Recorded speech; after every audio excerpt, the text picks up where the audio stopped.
সম্মানিত মুসলমান, এখন আপনাদের সামনে যিনি পবিত্র কোরআন থেকে তাকরীর পেশ করবেন, আপনাদের সকলেরই পরিচিত মুখ, আলেম খানদান।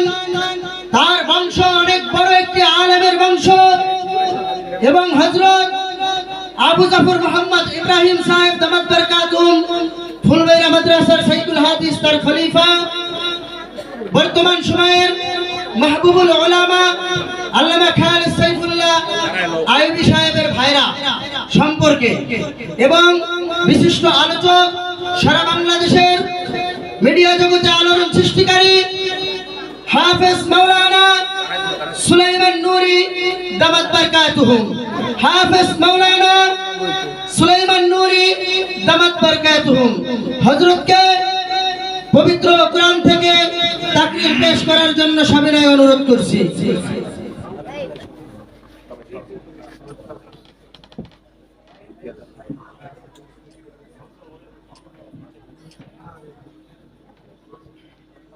السلام عليكم ورحمة الله وبركاته.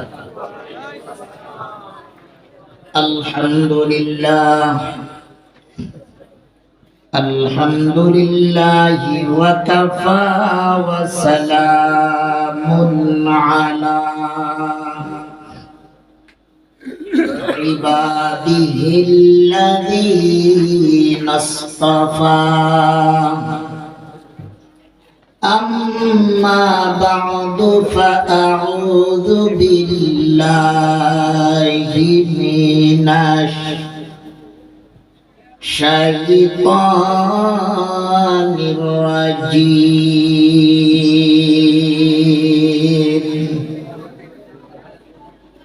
بسم الله الرحمن الرحيم.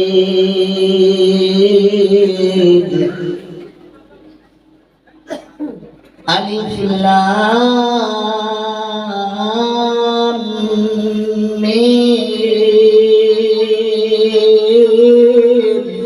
الله أكبر.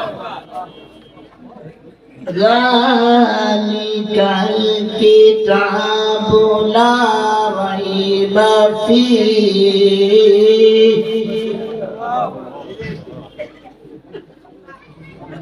هدى للمتقين.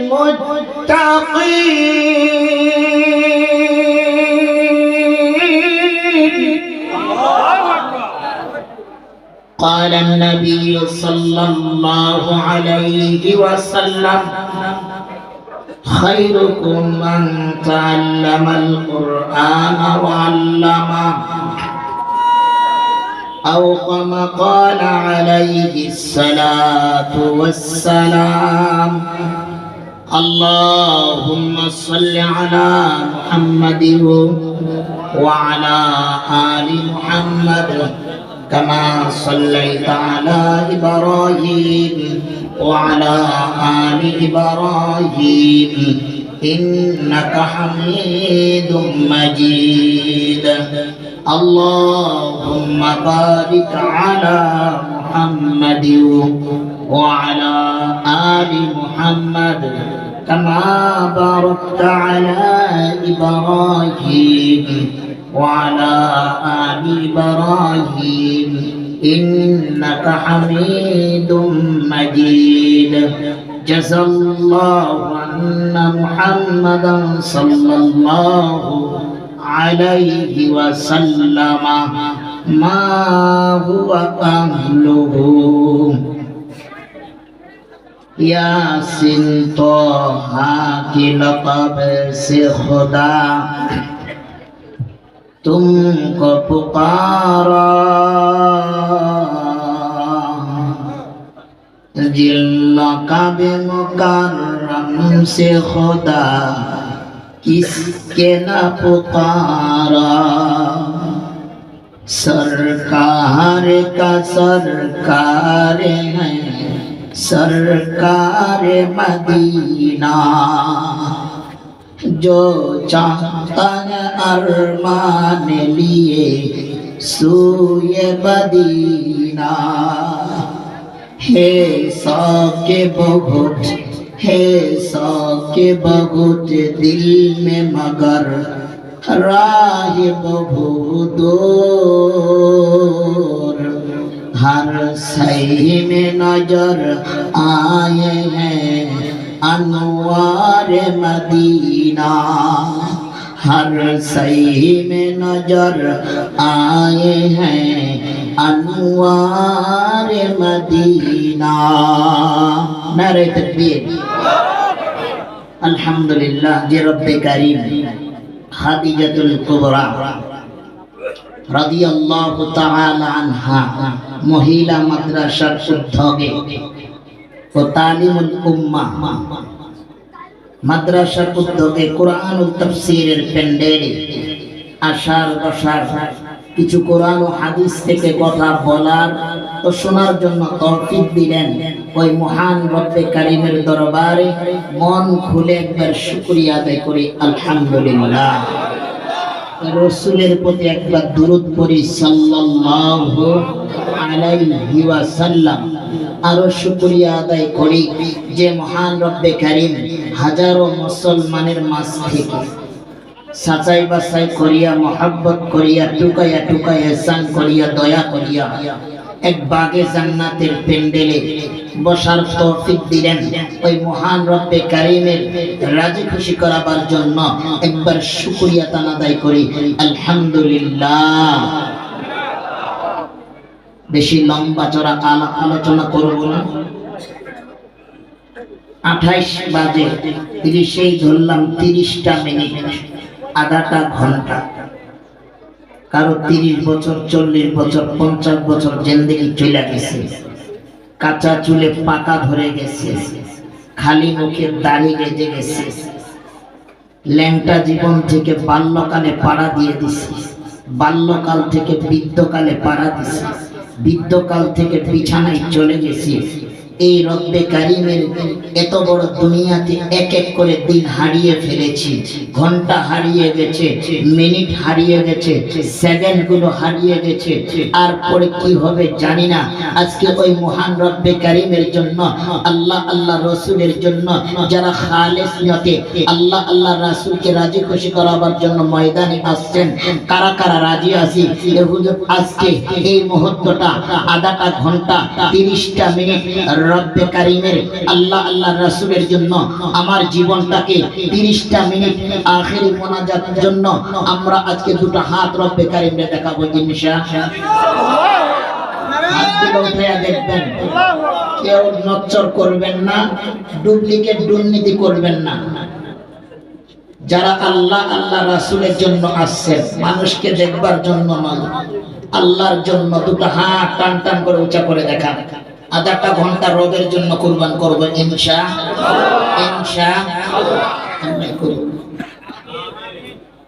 আমার প্যান্ডেল গুলো এরকম হয়, প্রতি রাত্রে চাপার লাগে জায়গায়।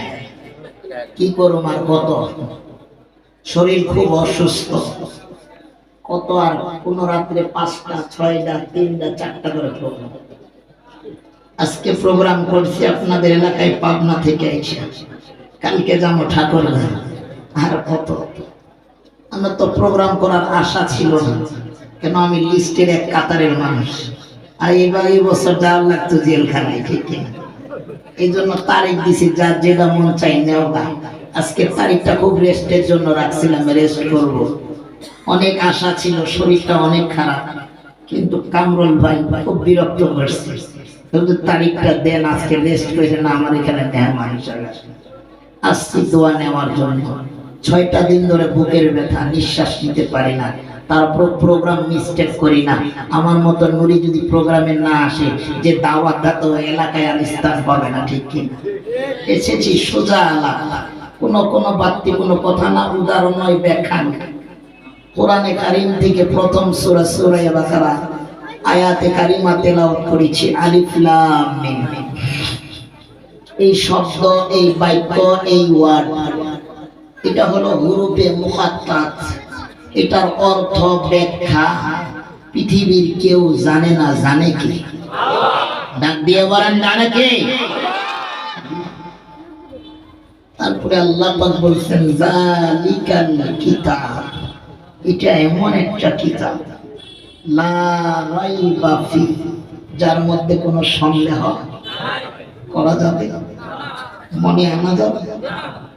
এটা আল্লাহর এলান, কারো বাপদাদা 14 গোষ্ঠীর এলান না, ঠিক কিনা? তারা মন গড়া ধর্ম না, ঠিক কিনা? তারা মন গড়া কিতাব বানানো কিতাব না, ঠিক কিনা? এটা একমাত্র আল্লাহর রূহে মাহফুজ থেকে পাঠানো আল কোরআনের এলান, ঠিক কিনা? এরানের ভিতরে গলতি দেখাবা, আঙ্গুল দেখাবা, আল্লাহ তোমার আঙ্গুলকে ভাঙ্গা ফালাইতে পারে, ঠিক কিনা? আওয়াজ করবা, আওয়াজকে স্তব্ধ করে দিতে পারে, এটার ক্ষমতার সুইচের যোগ্যতার মালিক হইল কে? এলানটা যদি আল্লাহ তাআলার পক্ষ থেকে হয়, আমি মনে করি যে এই এলানটা প্রতিটা মুসলমান, প্রতিটা নরনারীর কাছে এই এলানটা যোগ্য মানা, ঠিক কিনা? শুধু তাই না, এই কিতাব যদি জালিকাল কিতাব লা রাইবা ফি হয়, এলান যদি রবের জন্য হয়, তাহলে আমি মনে করি এই কিতাবটা গাছের গোড়া যেখান থেকে শুরু, যেখান থেকে প্রধানমন্ত্রী থাকে, ওখান থেকে এই কিতাবটা রাখার, সমস্ত কিতাব ফেলে দিয়ে এই কিতাবটাকে সেই মূল গোড়াতে রাখা বৈধ, ঠিক কিনা? আমাদের মূল কিতাব যদি থাকে, তাহলে বাংলাদেশে কোন সেক্টর, কোন অফিস আদালত, কোন বাংলার জমিনে কোন নেত্রী নেত্রা আর কোন অহংকার টাকাপুরি জোর আর উঁচু গলায় কথা বলার যোগ্য রাখে না, ঠিক কিনা? কি মূল কথা? এই কিতাবটাই নাই, ঠিক কিনা? মুসলমান দাবি করি মুসলমান, যদি বলি মুসলমান কারা কারা, সবাই হাত উঁচা করবে, আমরা মুসলমান, ঠিক ঠিক? কোরআন কয়জন পারো? হাতে গোনা 5 জন। রুকুর তাসবিহ পারে না, মসজিদের ইমামের সাথে দ্বন্দ্ব করে, তর্ক বিতর্ক করে, ইমাম সাহেব, খতিব সাহেব সত্য কথা বলছে, খতিবের চাকরি ক্যান্সেল হয়ে গেছে, ঠিক ঠিক? তুমি চাকরি খাতা কি? আমরা যেদিন থেকে কোরআন ধরেছি, আল্লাহ বলেছে কোরআনের হাফেজ হইছো, আলেম হইছো, তোমাদের কি হিফাজতকারী আমি আল্লাহ। তুমি চাকরি খায়া ফলাইছো, হাজারো চাকরি আরো ইন্টারভিউ নেওয়ার জন্য অপেক্ষা, ঠিক কি? এই কোরআন আমরা সবাই এলাম জানি, এলাম দি বুঝি জানি, কিন্তু এটা মানব না এক শ্রেণীর মানুষ, ঠিক কি? যেমন হিন্দু ভাইরা আছে, দেখবেন তাদের গ্রন্থের কিতাবগুলো, পাঞ্জিনামা গুলো দেখা দেখা বিয়ে ডেট করে, দিন তারিখ ফালায়, কোনটা কল্যাণ কোনটাও কল্যাণ, কোন বিয়ে কোন সময়, 7 কালে কোন মন্ত্র ঘুরতে হবে, পড়তে হবে, বউরে কোন জায়গায় নিয়ে কোন মন্ত্র পাঠ করে, ঠিকই তারা তাদের ধর্মের গ্রন্থের কিতাবগুলো মানে, ঠিক কি? বাইবেল, হিন্দু খ্রিস্টানরা দেখবেন বাইবেল কিতাব দেখে সালিশ দেয়, বিচার মিটিং করে, বিয়ে শাদী করে, তাদের ধর্মের গ্রন্থের কিতাবটা ঠিক রাখছে, কিন্তু মুসলমানদের বাচ্চা সব রাখবো, বিয়ের মধ্যে হিন্দুর কালচার চলবে, নাসারার কালচার চলবে, হেতনা চলবে, গান বাজনা চলবে, আল্লাহর কোরআন চলবে না, ঠিক কিনা? এটা মুসলমানদের খাদ্য, সব মানবো, দুনিয়ার কোরআন মানতে রাজি না, ঠিক কিনা?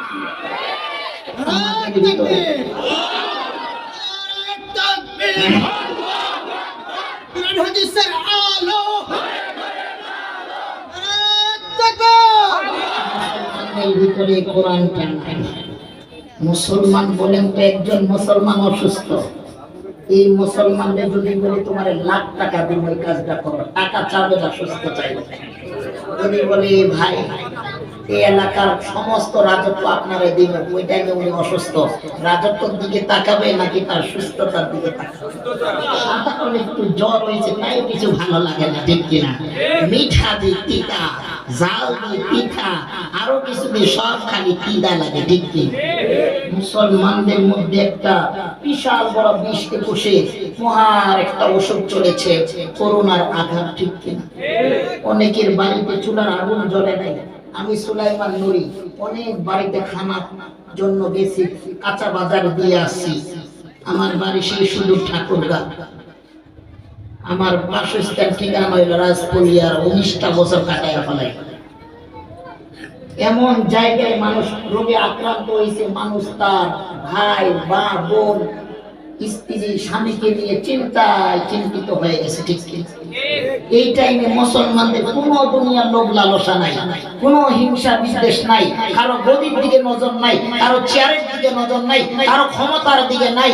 কিন্তু এক নিস্তিকের বাচ্চারা সেই মসজিদের তালা ঝুলাইয়া দিতে আজানের ধ্বনিকে বন্ধ করাবার চেষ্টা করেছে কিনা? আমরা বুঝতে পারি নাই যে মুসলমানদের প্রতি একটা বিশাল নির্যাতনার জুলুম যাইতেছে। সেদিন মুসলমান বুঝে শেষ করতে পারে না। কিন্তু বাস্তব অনেক কথা অনেক জনে বলেছে, মাইকও কথা বলার সুযোগ ছিল না। আরে মুসলমান আফসোস হয়, কষ্ট লাগে, কোরআনের কথা আমরা বলবো সেটাও নিষেধ, ঠিক কিনা? সেটা কি মুসলমানদের কাজ নাকি ইহুদিদের কাজ? সেদিন মুসলমান বুঝতে পারে নাই, আল্লাহ বলেছে আমি ছাড় দেই, ছেড়ে দেয় না।